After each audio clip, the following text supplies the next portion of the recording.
Il est des manques que l'on ne comble pas, des objets à jamais perdus. La déficience visuelle, qu'elle soit initiale ou secondaire, brutale ou évolutive, fait partie de ces manques ou pertes ineffaçables. Comment ne pas se perdre avec ce que l'on perd ? Perdre sans se perdre.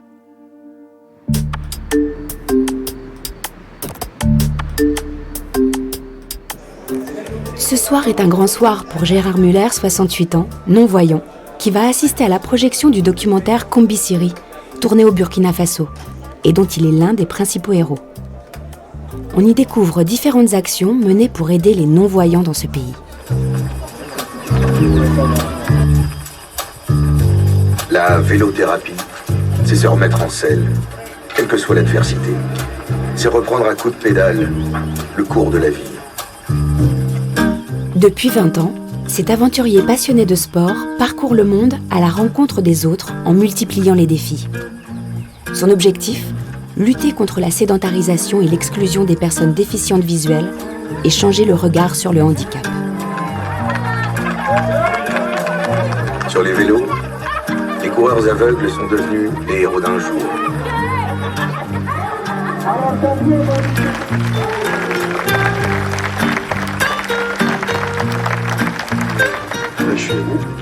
Celui qui, des années durant, a nié son handicap et tout fait pour le cacher, est aujourd'hui un homme décomplexé, épanoui et libéré.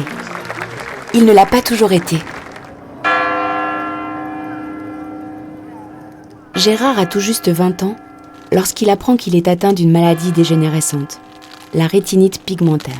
Il y a plus de 50 ans, je me rappelle encore, je suis allé chez un jeune ophtalmo à Agneau. Gérard Muller. Pour une visite de contrôle. Et là, le diagnostic est tombé. À 50 ans, tu seras aveugle. Ben, c'est vrai que tout s'écroule. Donc aussi bien mon avenir professionnel, mon avenir affectif, tout s'écroule. Et c'est vrai qu'à ce moment-là, j'ai eu des envies de suicide. Ce jour-là est celui du désespoir, de l'accablement total. Gérard refuse d'abord d'y croire. Cette période, je l'appelle un peu celle de la politique de l'autruche. Je mettais la tête dans le sable et je ne pensais plus à la maladie. Je me disais, oh, de toute façon, c'est pas possible, je ne serai pas aveugle. Ça peut pas être moi.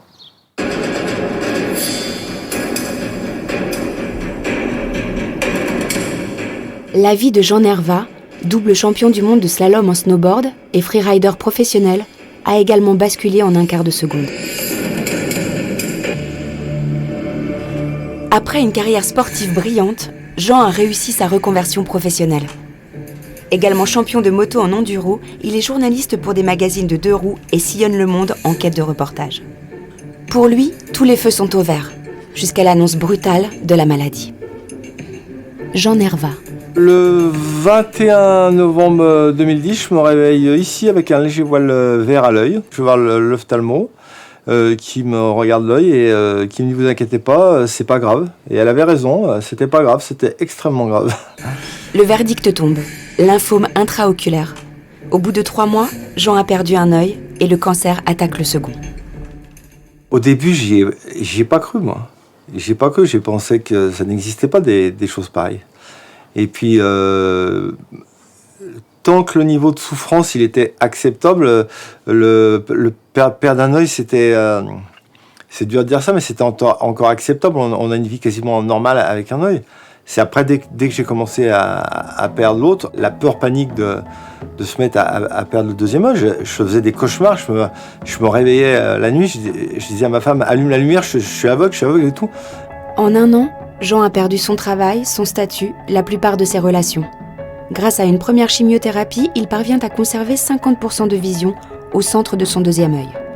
Je ne doutais pas que j'allais me sonner, que j'allais retrouver la vue. Donc je me suis dit, bon ben, tu vends ta moto et t'en rachèteras une. Au niveau du boulot, tu vas retrouver du boulot. On se dit, c'est pas possible, ça peut pas arriver, le scénario, ça peut pas être ça, on n'y pense même pas, quoi.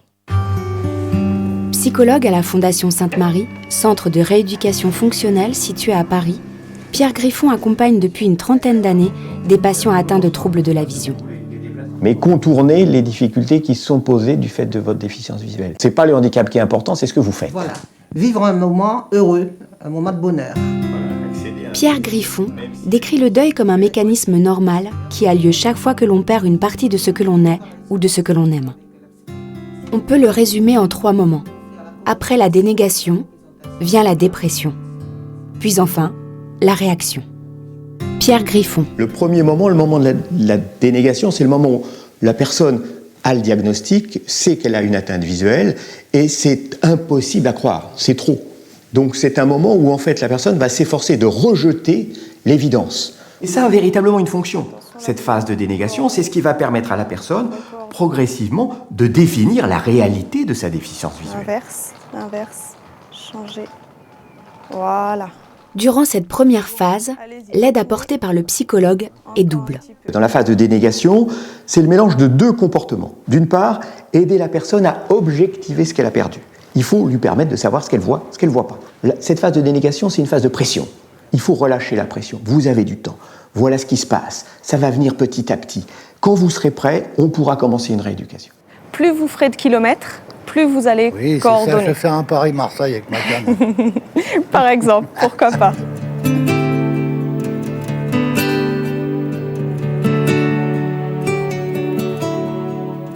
Dans la phase suivante, la phase dépressive, la conscience de la perte n'est plus rejetée.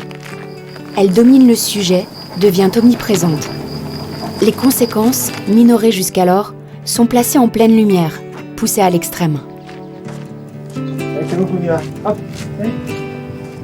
Cette perte de vision m'a fait quitter le monde dans lequel j'étais et je me suis retrouvé dans un espèce de no man's land où je voyais pas de solution, je voulais pas d'issue et j'avais vraiment l'image d'être comme dans une oubliette moyenâgeuse, les pieds dans l'eau, le mur glissant et le temps se transformait qu'en souffrance.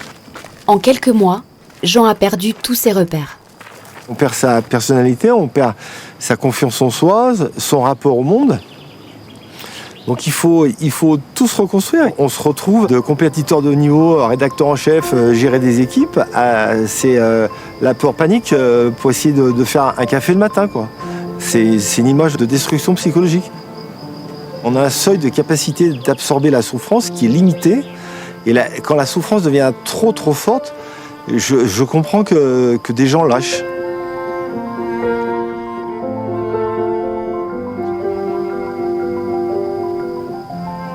Pierre Griffon. Le moment de la dépression, donc ce moment central du travail de deuil, c'est le moment où le patient est plus invalidé par son état psychologique que par son atteinte visuelle.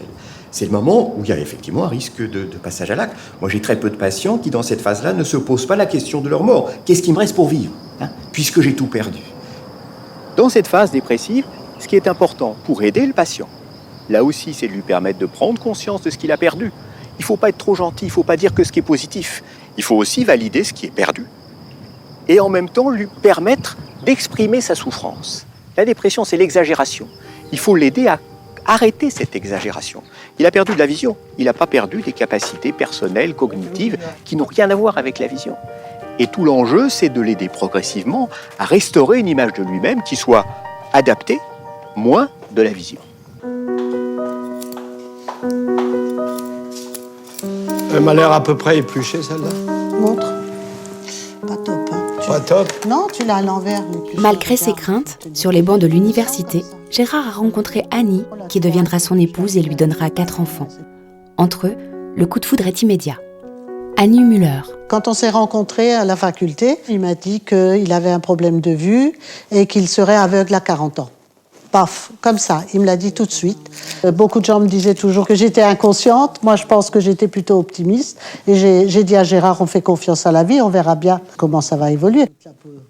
Le couple tient une pharmacie et mène une vie normale. Mais lorsqu'autour de 45 ans, la maladie commence réellement à s'installer, Gérard nie ses difficultés croissantes et fait tout pour cacher son handicap à son entourage. La situation devient rapidement ingérable. Tu te souviens de cette époque? Tu remontais de la pharmacie, tu te mettais à table et tu te mettais la tête dans les bras et puis tu bougeais plus, tu parlais plus. Tu te souviens? Évidemment, je m'en souviens. Je me cachais. J'avais tellement honte d'être aveugle, je me cachais. Et personne ne devait savoir ce que j'avais. Tu te rends compte, oui. un pharmacien qui ne voit pas. Le soir, j'étais absolument épuisé. Ça commençait le matin à la pharmacie. Quel est le premier client qui rentre? Fallait que je le reconnaisse. Quand j'allais dans la rue, je ne reconnaissais pas les gens. Donc, me revenait de nouveau, le pharmacien, il est hautain.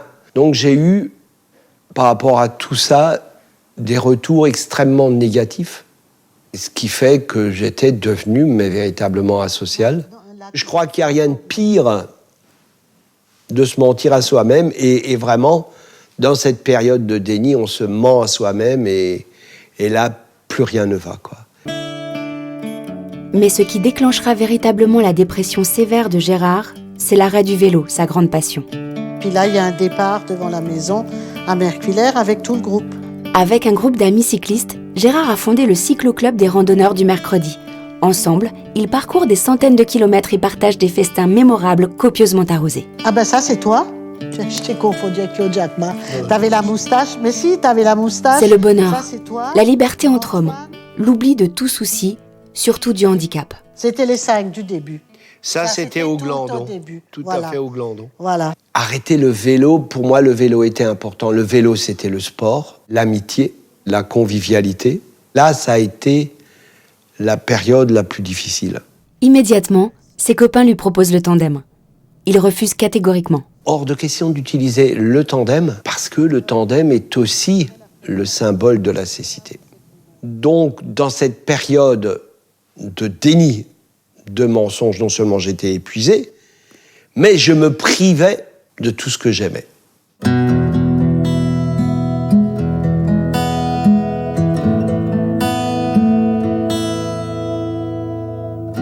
Quand il savait que ses copains partaient au vélo, c'était terrible parce que il n'avait même pas envie de se lever, il n'avait plus envie d'aller travailler, il prenait plus plaisir à rien. Ah, puis encore, regarde, il y a des cigognes plein le ciel. Là. Elles arrivent. Alors moi, j'ai d'abord pensé médicaments, mais ce n'était pas une solution. Je n'avais pas envie parce que je savais que dans le fond, s'il acceptait de sortir de cette espèce de mutisme, ça l'aurait aidé, mais il ne voulait pas. Il voulait pas. Annie, les enfants me disaient, mais faut que tu dises ce que tu as, c'est pas une honte d'être aveugle, d'être malvoyant, faut que tu dises. Mais non, là, c'était carrément mission impossible. Je préférais encore passer pour Poivreau, parce que j'étais maladroit, plutôt que de passer pour Miro, pour aveugle, tout sauf ça. En fait, tu as des pétales roses striés d'ivoire et tu as des pétales ivoire striés de rose. Pierre Griffon. La cécité est quelque chose de très lourd à porter. Historiquement, l'image de l'aveugle est une image ancienne, ancrée et extrêmement stigmatisante. Ce n'est pas simplement une petite gêne qu'il va falloir gérer. C'est véritablement un statut que la personne va devoir petit à petit assumer. Ah, on devine un peu une odeur de pomme. Dans les cas de perte visuelle progressive, eh bien, le travail de deuil ne commence pas forcément pile au début de l'atteinte. Il peut se mettre en place petit à petit. Et souvent, on a une approche trop simplificatrice en disant « tu as une atteinte, il faut en parler pour que ça aille mieux ». Parfois, la personne va avoir besoin de temps, va avoir besoin d'échecs violents pour que la conscience s'impose, la souffrance s'impose et que les mécanismes, ensuite de verbalisation, d'élaboration psychique, démarrent.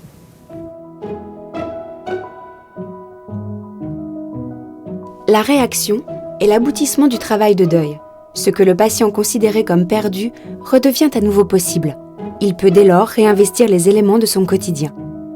Pour Jean, la rencontre en Inde avec un psychologue sera décisive. Jean est père de famille. Pour sa fille, il doit se battre. Il n'a pas le droit de lâcher. J'étais donc dans cette période un peu de dépression et tout.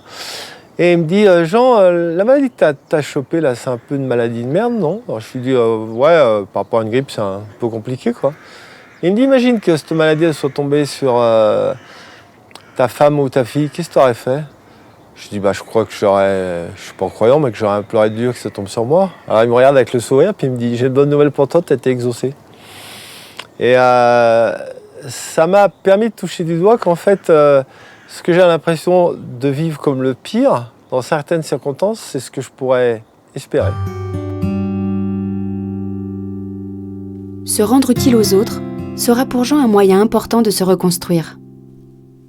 Depuis peu, il collabore à la rédaction d'un magazine, Blue, destiné aux hommes atteints d'un cancer. Il a également été sollicité par un ami ayant monté une association pour distribuer des lunettes aux habitants de l'Himalaya, qui vivent sans protection solaire et ont des problèmes de rétine. Il m'a dit, toi, je trouve que ton histoire amène de la crédibilité. Et il m'a dit, je cherche quelqu'un pour m'occuper de ça en France. Donc, c'était parfait pour moi. J'ai pu mettre en place mon réseau de relations pour pouvoir récupérer des lunettes. Et chaque année, lorsque la maladie me laisse un peu de répit, je pars là-bas, et soit à pied, soit en moto, on fait de la distribution de lunettes. Et effectivement, ça fait du bien de s'occuper des autres. Et puis, ça a vraiment du sens. Et actuellement, suite à cette maladie, je cherche vraiment les choses qui ont du sens pour moi. Tu sens l'herbe coupée, là? Ouais. Et je sens surtout aussi, ils n'ont pas mis du fumier quelque part? Je pense qu'elle moisit peut-être. Quant à Gérard, il a enfin décidé un beau jour de se lancer en tandem. Le déclic a eu lieu en 1992, à la suite d'un stage de développement personnel. J'ai tout de suite dit, je m'appelle Gérard Muller et je suis en train de perdre la vue. Et c'est la première fois que je le dis. Et là, tout s'est noué dans ma gorge et j'ai eu beaucoup de mal à poursuivre et je me suis mis à pleurer. Ce qui constitue pour Gérard une faiblesse inhabituelle lui ouvre soudain les portes d'un monde différent. Pendant ce séminaire, je me suis rendu compte que le problème, c'était pas l'autre. C'était pas le regard de l'autre. Mais le seul et l'unique problème, c'était moi. Et c'était moi qui avais une image négative de moi-même.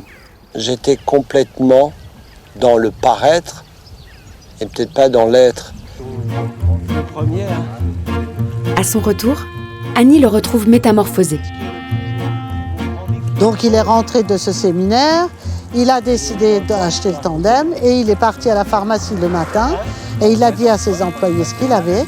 Il a dit aux gens qui venaient à la pharmacie, il leur disait ce qu'il avait et comme ça l'a complètement libéré. Pour moi, c'était un autre homme. Écoute, on monte jusqu'au litio. Je trouve que tu as pris un peu de bouteille. Oh, salopard. Oui, j'en ai pris un peu. Oh, mon Dieu. Instantanément, j'ai retrouvé tous les plaisirs que j'avais avant et qui étaient même décuplés parce que j'en avais été privé pendant des années. Dans le temps, en 53-12, on montait ça. Voilà. Gérard débute alors une nouvelle existence en s'engageant dans ce qu'il appelle le vélo militant. En tandem, il parcourra des milliers de kilomètres à travers le monde, récoltant des fonds au profit de la recherche en ophtalmologie. Après ce changement, moi, ce que j'ai remarqué, c'est qu'il était beaucoup plus ouvert aux autres. Il s'est occupé des autres comme il ne l'a jamais fait avant. Et depuis, il me fatigue parce qu'il n'arrête jamais. Il fait un truc, il a déjà une nouvelle idée. C'est comme ça tout le temps, quoi. Hop, hop, allez.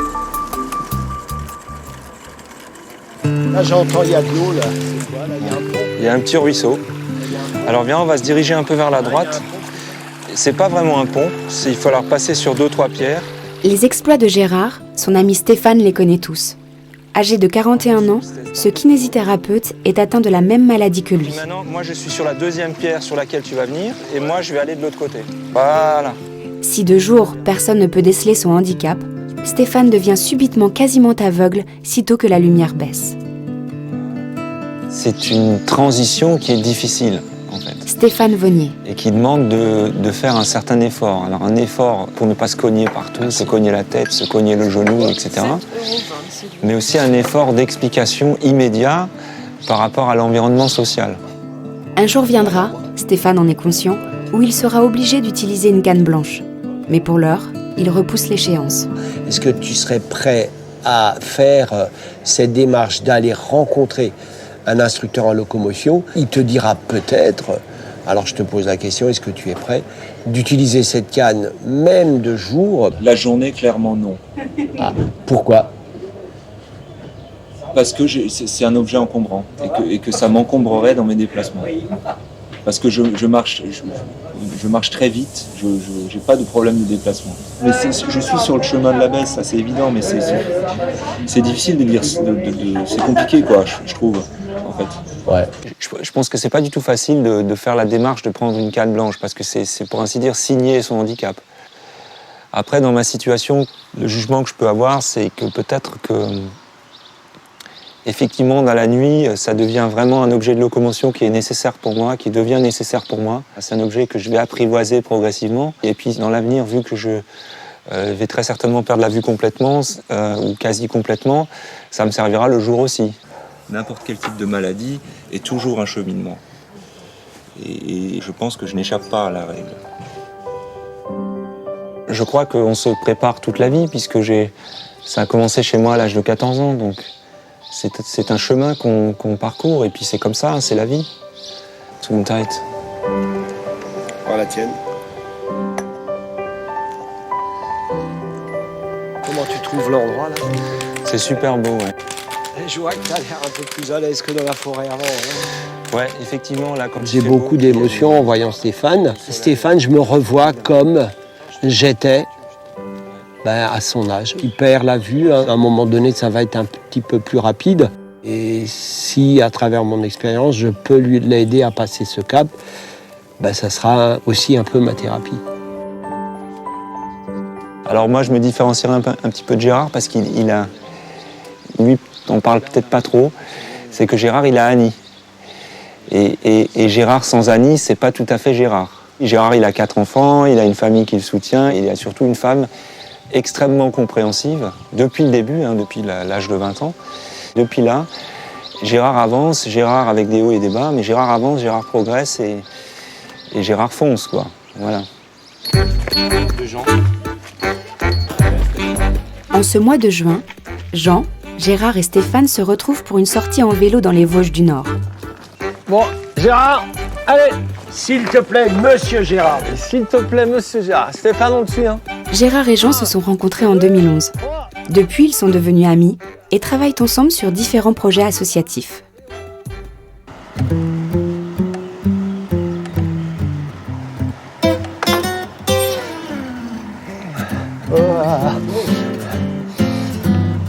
Le fait de bosser avec l'association de Gérard, de bosser avec des gens qui sont vraiment non-voyants, ça m'a permis de voir ce que j'avais. Et maintenant, j'essaie de me focaliser sur ce que j'ai et de profiter de ce que j'ai plutôt que de rester calé sur ce que j'ai pas. Et je peux faire des choses. Je peux faire beaucoup de choses. Je peux faire beaucoup de choses différemment d'avant, mais je peux faire des choses. Je suis plus dans l'attente d'un soi-disant meilleur qui va arriver. Et je vis maintenant dans les conditions qui sont actuelles, quoi.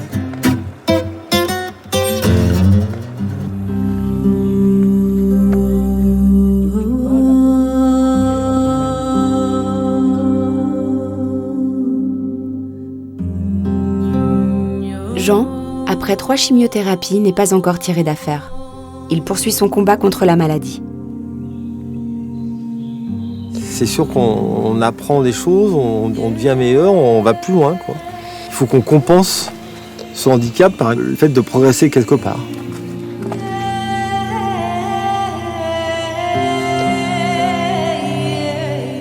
J'ai vraiment l'analogie avec la montagne. Quand on est en montagne et qu'on se met à glisser dans un couloir, il faut planter le piolet tout de suite.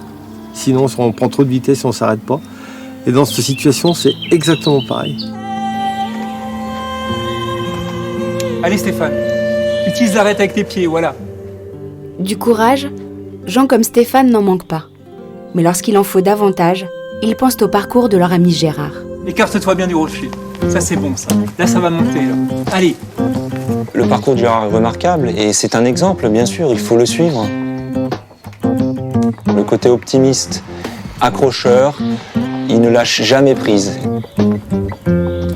Et aussi, paradoxalement, d'avoir su lâcher prise par rapport à son handicap, l'adaptation à son handicap, l'acceptation de son handicap, la canne blanche, etc., etc. De la dénégation à la reconstruction, chaque parcours est unique. Et c'est d'abord en lui que l'être puise la force et l'énergie nécessaires pour passer de l'ombre à la lumière. Tu vois le château? Il est là. Ouais. Mon petit Stéphane, je peux te dire, jamais j'aurais fait ça, moi. Mais comme dit Jean, qui est de mauvaise foi toujours, il dit « je suis une poule mouillée ».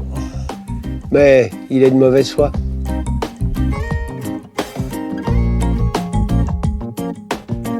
Pour Pour de plus amples informations, vous pouvez contacter l'Union nationale des aveugles et déficients visuels au 0800 940 168 www.unadev.com. Pour retrouver toutes ces informations ainsi que d'autres, le site internet de France 5 est à votre disposition.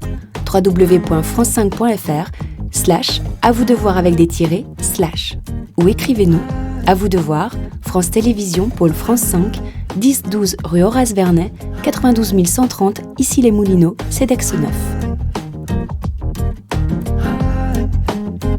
Auteur, réalisatrice et images, Christine Stromboni. Producteur délégué, Emmanuel Schlomberger. Avec le soutien du Centre national du cinéma et de l'image animée et de l'UNADEV, avec la participation de France Télévisions. Presse, Valérie Blanchet. Production, Céline Raffestin, Thomas Bonnet. Unité documentaire, Caroline Béard, Anne Gouraud, Hervé Guérin. Cette émission vous a été proposée par Bleu Cristal Média et France Télévisions.